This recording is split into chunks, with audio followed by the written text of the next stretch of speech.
7 more days, without pay, for questioning my authority during the client meeting. Kent announced it loudly across the open office space, arms crossed over his chest, eyes drilling into mine.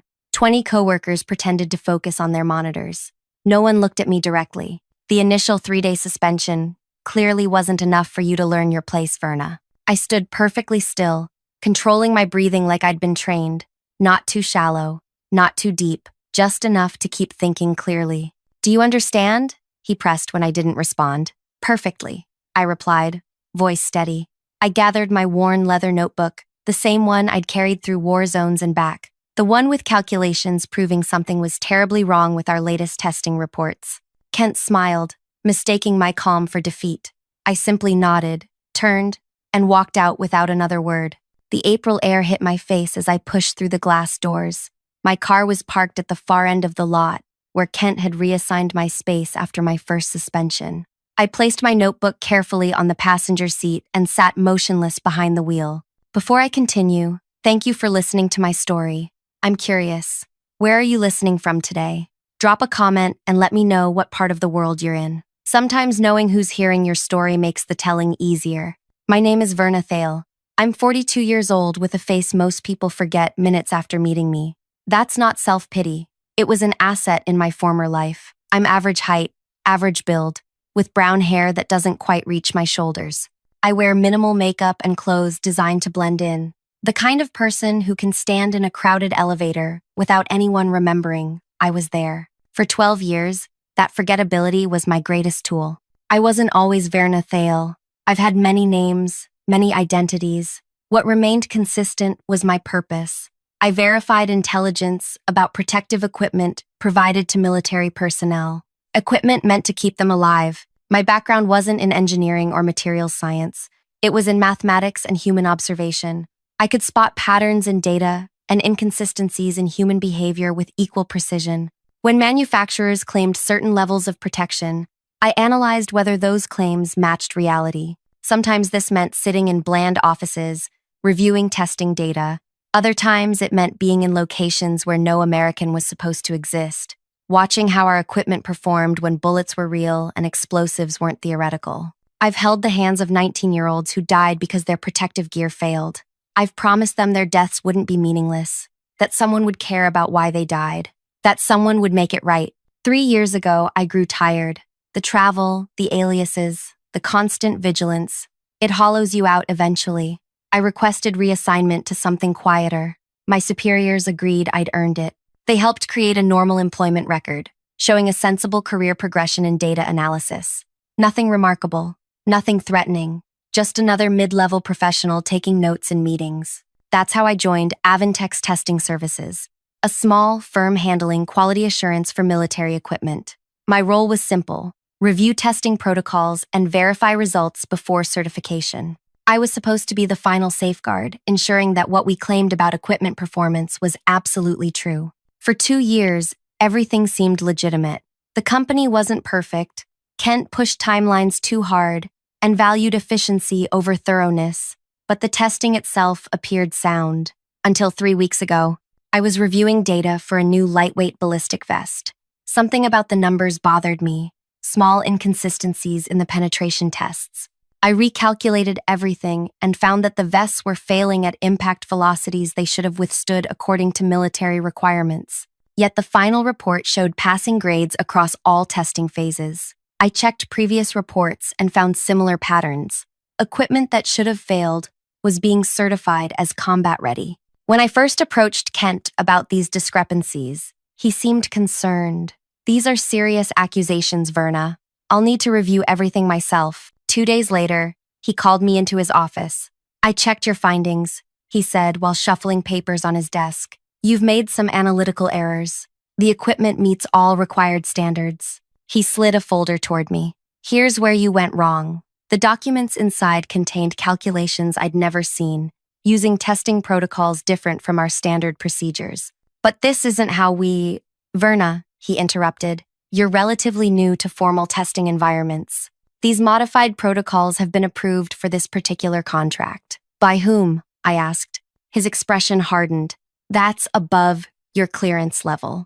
But if the vests fail at these velocities, 3 days, he said. Take 3 days without pay to reconsider your priorities here. When you return, I expect this matter to be closed. I spent those 3 days documenting everything, every calculation, every discrepancy, every modified protocol that didn't match military requirements.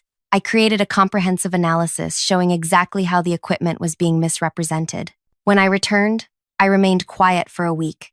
I observed who handled the reports, who signed off on final certifications, who communicated with the clients. I noticed patterns in communication that suggested Kent wasn't acting alone. Then came the client meeting. Representatives from the Military Procurement Division visited to discuss the new contract. During the presentation of testing results, I raised my hand. Kent's jaw tightened, but with clients present, he had to acknowledge me. Yes, Verna? Make it quick, please. I've found some inconsistencies in our testing data that I believe warrant further review before certification, I said calmly.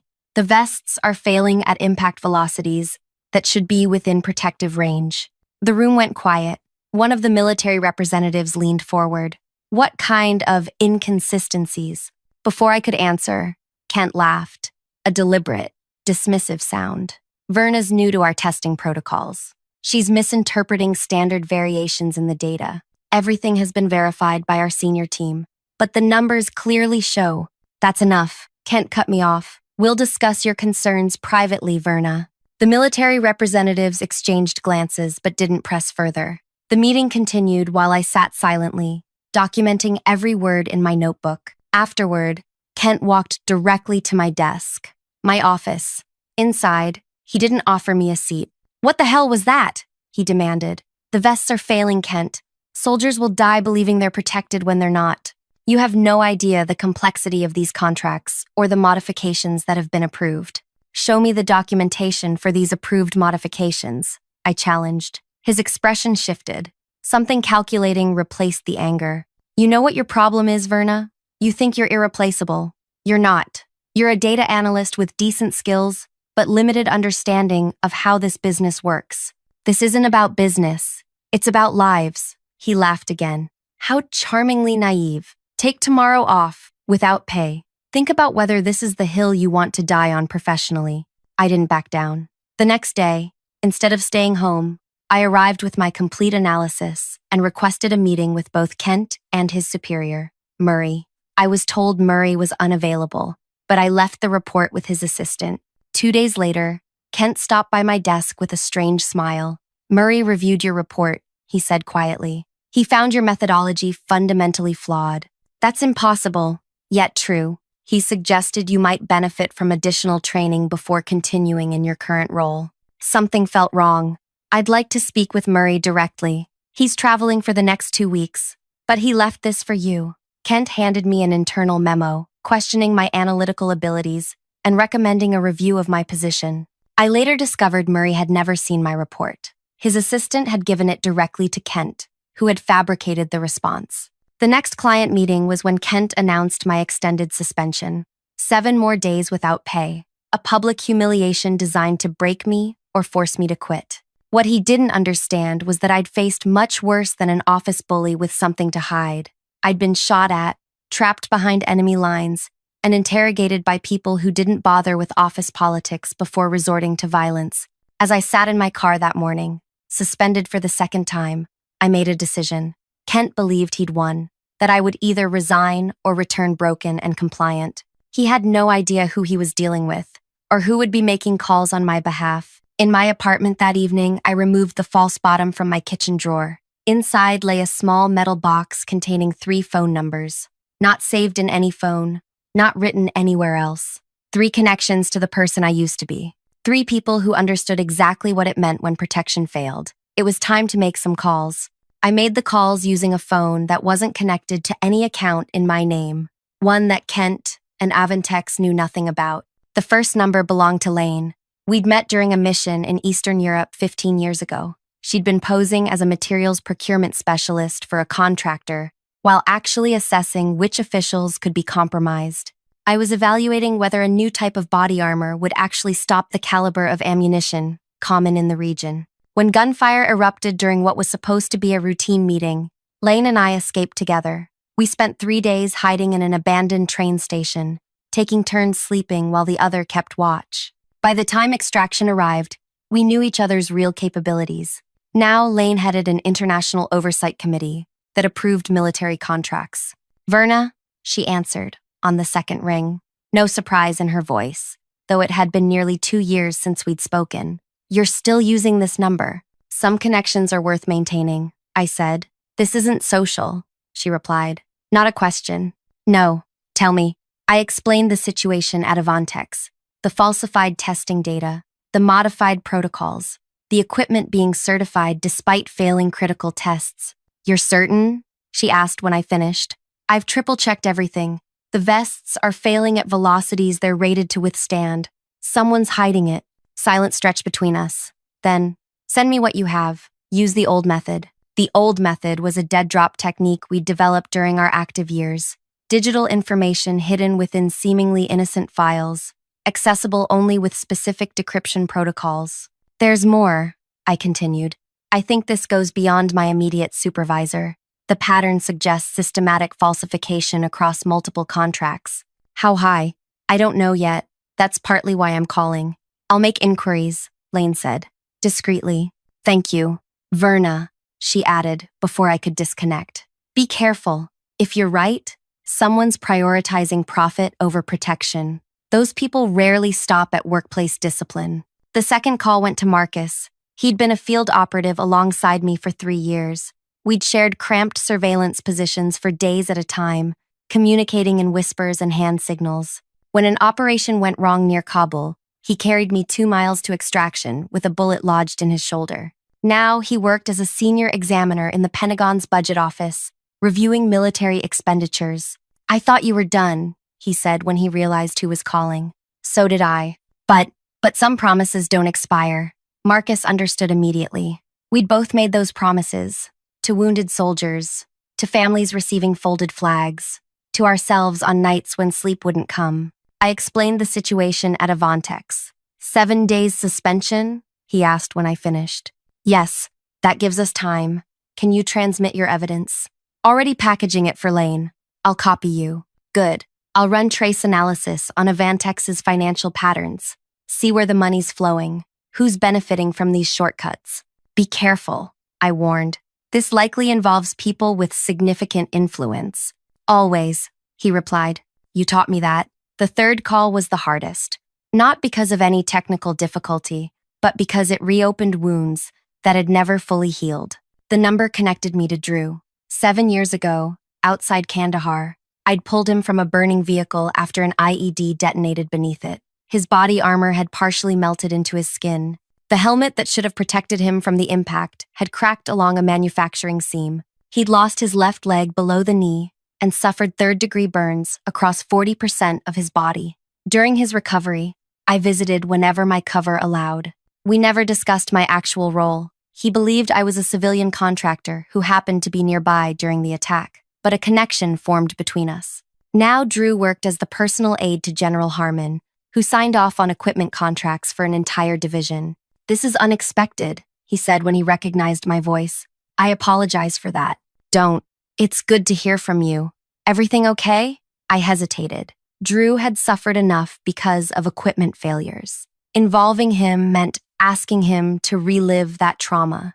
Verna, are you there? I'm here. And no, everything is not okay. I explained the situation, providing specific details about the testing discrepancies. When I finished, Drew was silent for so long I thought the connection might have dropped. Drew? I'm here, he said. His voice changed. Harder. You're telling me they're knowingly certifying substandard protection? Again? Yes. And you have proof? Substantial proof. Another long pause. Then, send everything you have. I'll make sure the general sees it personally. This might blow back on you, I cautioned.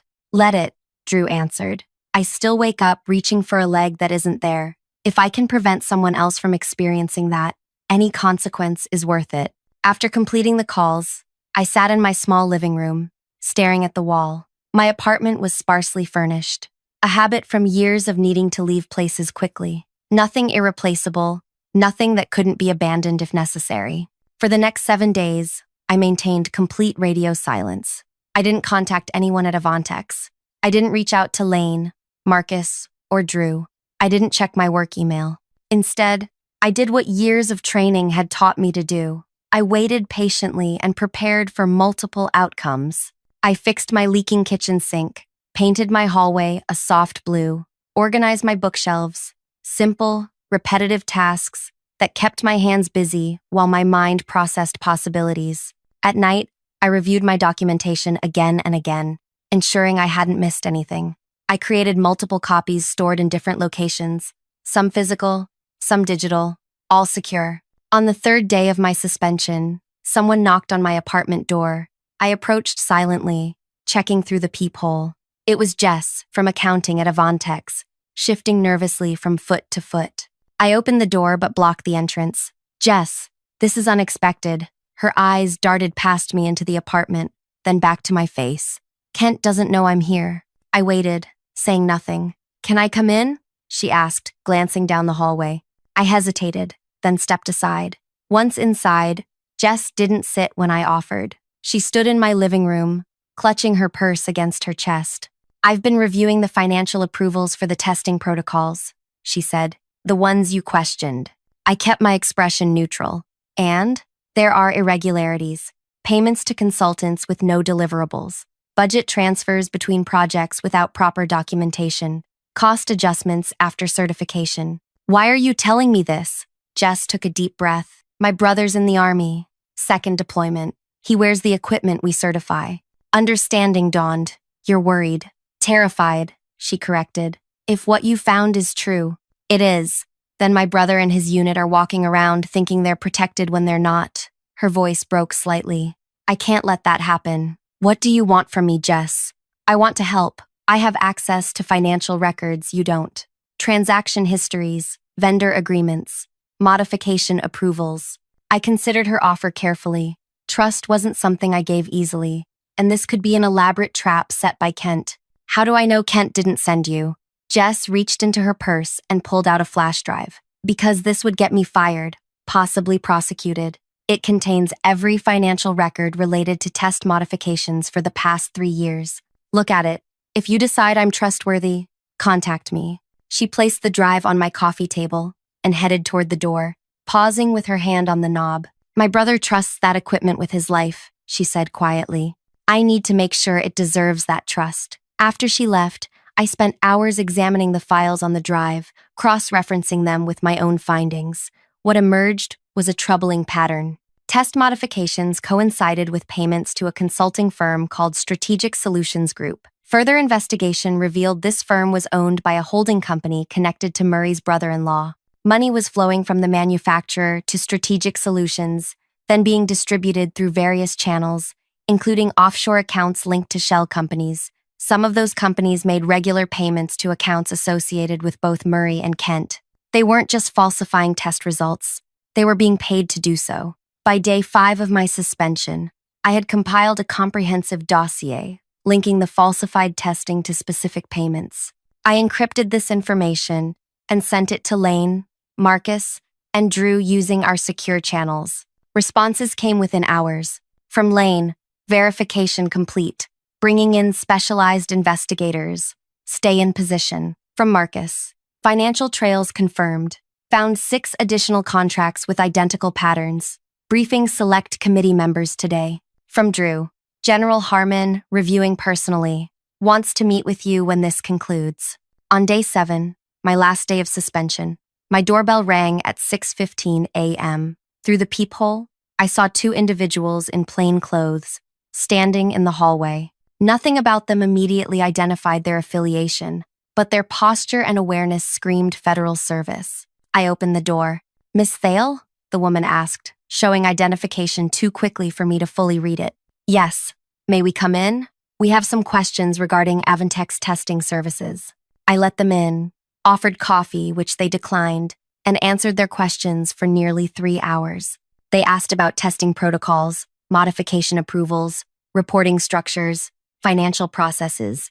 I provided everything I knew, supported by documentation. When they finally stood to leave, the woman handed me a card with just a phone number. If you think of anything else, call this number directly. What happens now? I asked. That depends on what we find, the man replied, but I would prepare to return to work tomorrow as scheduled. Will I be safe? They exchanged glances. The woman spoke. No one at Avantex has been informed about this investigation. As far as they know, you're simply returning from suspension. We suggest maintaining that appearance. After they left, I spent the remainder of the day mentally preparing to re-enter the office, not as the compliant employee Kent expected to see, but as the trained operative I had once been, watchful, patient, gathering information. I slept dreamlessly that night, a skill honed during years of operations when rest was scarce but essential. The next morning, day 8, I dressed in unremarkable business attire and drove to Avantex.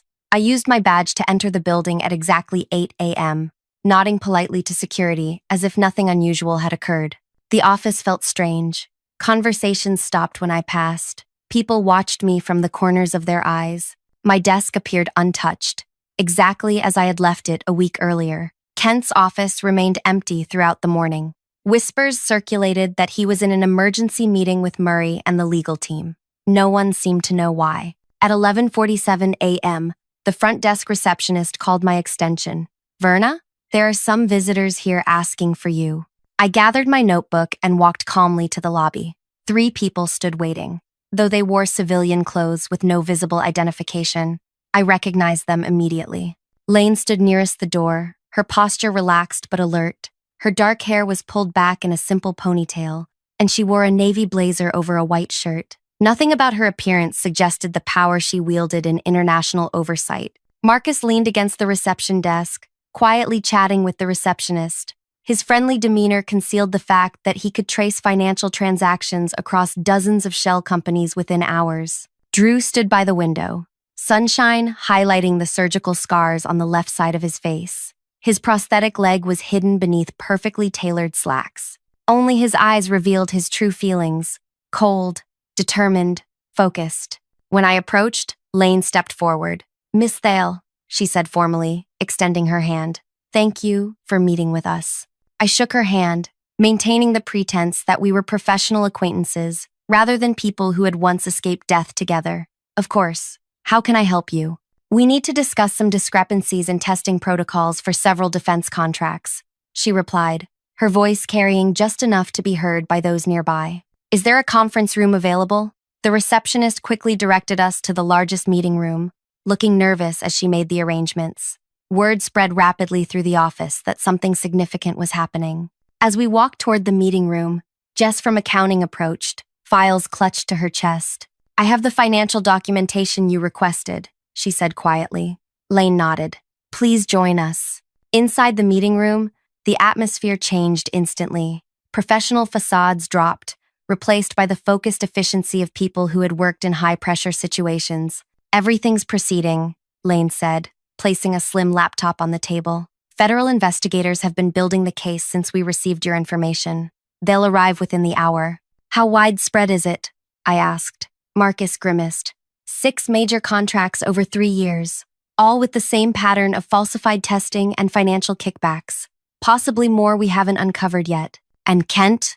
Murray? Both heavily implicated," Drew said, his voice tight with controlled anger, "along with executives at 2 manufacturing companies."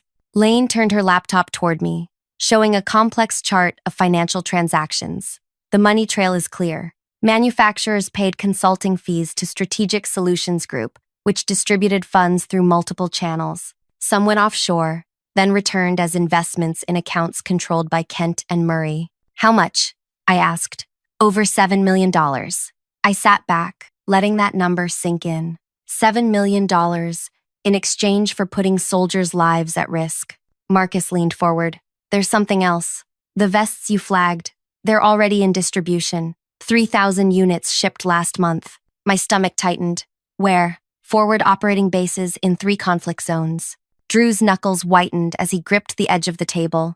"General Harmon has ordered an immediate recall, but it will take time to reach everyone."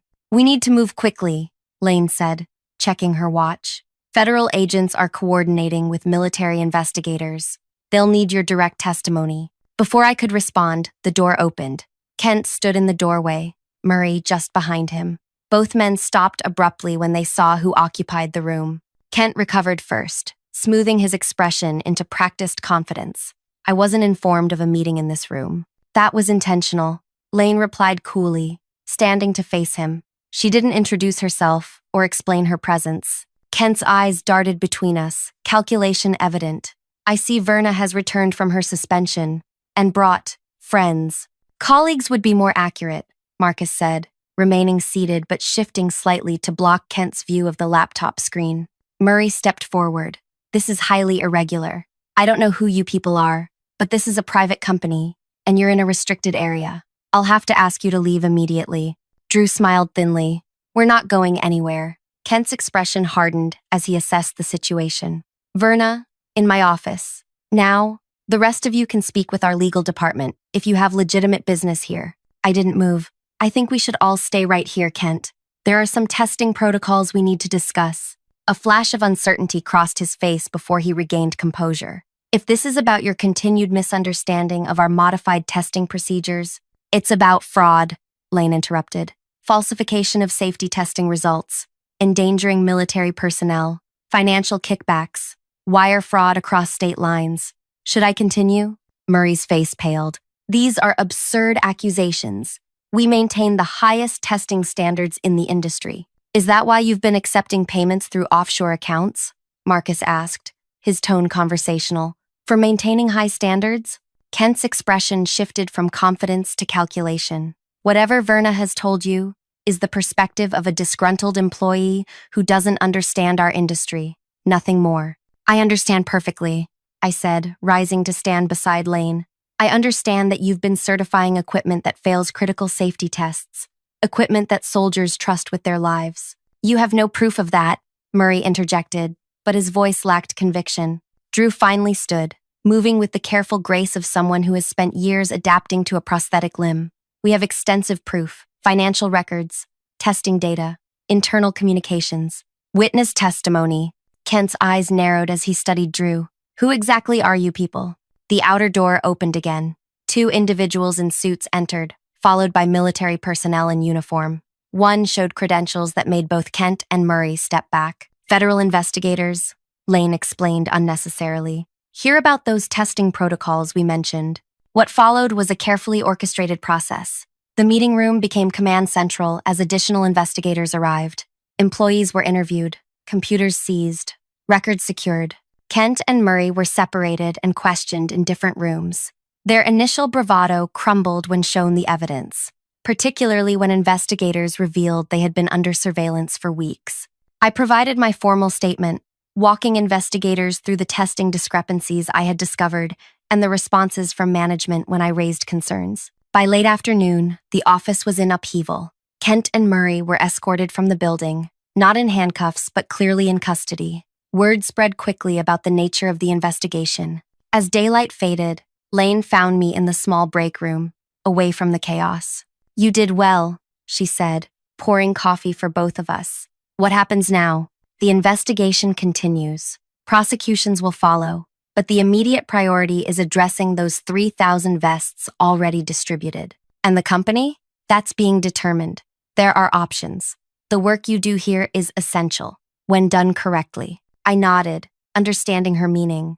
The company might survive, but under new management and oversight. Drew appeared in the doorway. General Harmon is on secured video conference. He'd like to speak with you, Verna. In a makeshift secure room, General Harmon's face appeared on screen. His expression was grave. Miss Thale, he began formally, then softened. Verna, Drew has explained your background and your actions these past weeks. I want to personally thank you for bringing this to light. I just did what anyone would do, I replied. No, he said firmly. You did what very few would have the courage or capacity to do. You risked your career and possibly more to protect soldiers you'll never meet. He paused, glancing at documents off-screen. We've begun the recall process for the compromised equipment.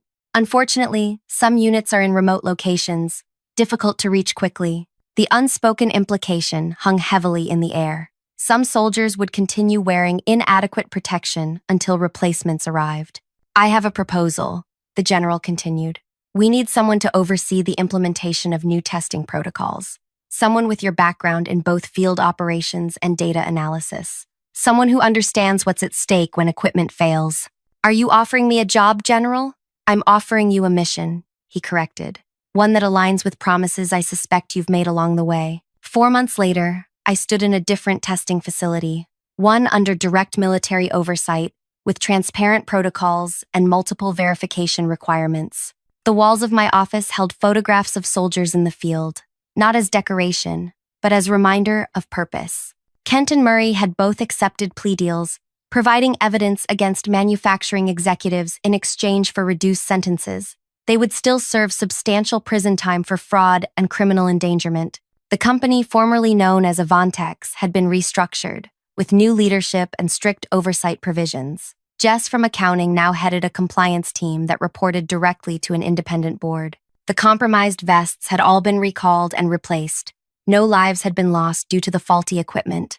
A fortunate outcome we celebrated quietly. One warm Tuesday afternoon, Drew visited my new office, moving more comfortably with his prosthetic than he had months earlier. General Harmon asked me to deliver this personally, he said, placing a folder on my desk. Inside was documentation for a new testing standard, officially named the Adler Protocol, after a young soldier who had died years earlier when his equipment failed during combat. A soldier whose hand I had held as he whispered final words meant for his mother. They're implementing it across all defense contracts, Drew explained.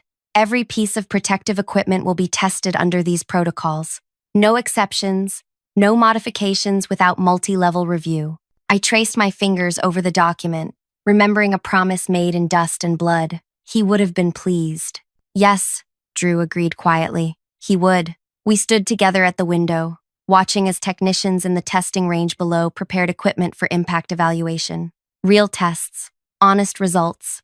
Not exactly the revenge some might have expected, Drew commented. It wasn't about revenge, I replied. It was about keeping promises.